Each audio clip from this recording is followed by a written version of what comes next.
இதயம், எம்முடைய சிந்தனை, எம்முடைய குடும்ப வாழ்வு, எம்முடைய செல்வம், எம்முடைய கல்வி, எம்முடைய பதவி, எம்முடைய உயர்வு, நாம் இந்த உலகத்தில் அனுபவிக்கக்கூடிய எல்லாம், இந்த காற்று, எம்மை சுற்றி இருக்கக்கூடிய இந்த பூமி, நாம் வாழ்வதற்காக அமைக்கப்பட்டிருக்கக்கூடிய அமைப்புகள், இவையெல்லாம் எதுவும் குறையில்லாமல் நீங்காமல் கொடுத்தவன் யார்?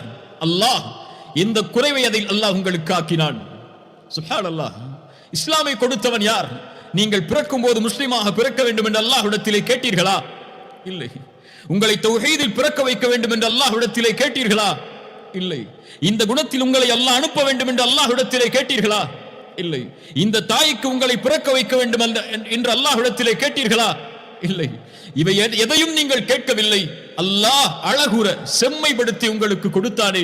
யா அய்யுஹல் இன்சான் மா கர்ரக பிரப்பிக்கல் கரீம்.